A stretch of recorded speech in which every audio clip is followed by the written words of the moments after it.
नियमितीकरण और अपनी अन्य मांगों को लेकर आक्रोशित पर्यावरण मित्र अखिल भारतीय सफाई मजदूर संघ की अगुवाई में सभी पर्यावरण मित्र नगर पालिका परिषद डोईवाला में एकत्रित हुए। प्रदेश सरकार के खिलाफ डोईवाला तहसील कार्यालय पहुंचे, जहां उन्होंने उत्तराखंड मुख्यमंत्री के नाम अपनी मांगों को लेकर एक ज्ञापन तहसीलदार को सौंपा। इस दौरान अखिल भारतीय सफाई मजदूर संघ राष्ट्रीय कार्यकारी अध्यक्ष विशाल बिरला ने बताया कि लगातार कई वर्षों से अखिल भारतीय सफाई मजदूर संघ पर्यावरण मित्रों के नियमितीकरण की मांग करता चला रहा है।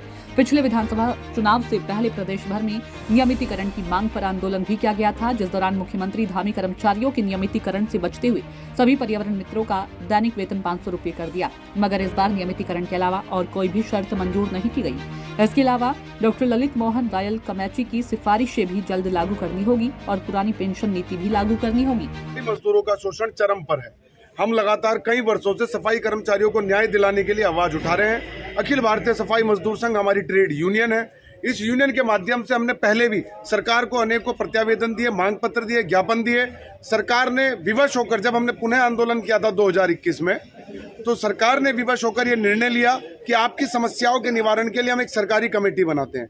उन्होंने डॉक्टर ललित मोहन रयाल हैं, सीनियर IAS हैं, कार्मिक देखते हैं, उस समय वो डायरेक्टर थे शहरी विकास निदेशालय के, जिसके अंतर्गत सभी नगर पालिका, नगर पंचायत और नगर निगम आते हैं। उनके नेतृत्व में एक कमेटी बनी।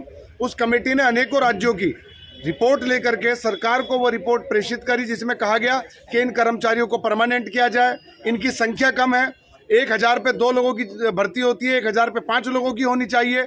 इन लोगों को प्रमोशन मिलना चाहिए। इनके पास आवास की सुविधा नहीं है, इनको आवास मिलना चाहिए। लेकिन सरकार उस रिपोर्ट को, उस कमेटी को 2 वर्षों से दबा करके बैठी हुई है, जिससे सफाई कर्मचारियों में बहुत ज़्यादा रोष है।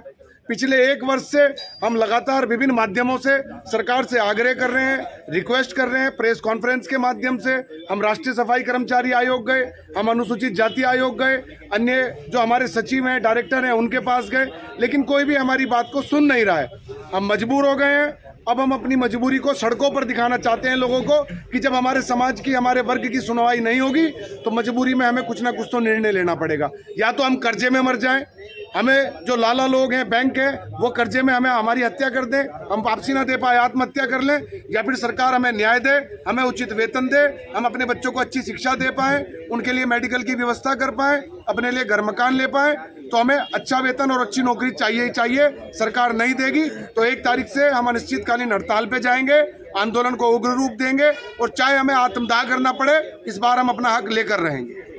हमारी सिर्फ एक ही है कि हमें सबको, जितने भी सफाई कर्मचारी, पर्यावरण मित्र है, नाला गैंग हो या संविदा पे हो या आउटसोर्सिंग पे हो, सभी तरह के हर तरह के कर्मचारियों को परमानेंट किया जाए, जो भी सफाई कर्मचारी से जुड़े हैं। डोर टू डोर कार्य करने वाले भी हैं, या घर में झाड़ू लगाने वाले भी हैं, गलियों में सफाई करने वाले भी हैं, यहाँ तक कि VIP आते हैं, उनके लिए भी स्पेशल ड्यूटी लगाई जाती है। 24-24 घंटे काम करना पड़ता है।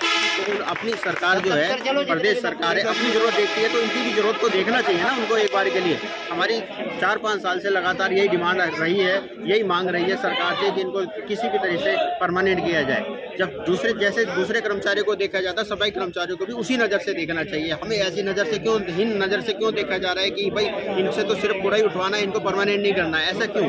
यही आक्रोशित है, यही सबके अंदर आक्रोश है। और किसी भी तरीके से हम लोगों ने, जैसे भी है, चाहे करो मरो की हमने लड़ाई लड़नी है, चाहे जैसे 15 दिन के अंदर चाहे हमें हड़ताल में बैठना, चाहे परिवार को छोड़ना पड़े, लेकिन हम लोग जो है हड़ताल करेंगे और सरकार को जिताने की करेंगे।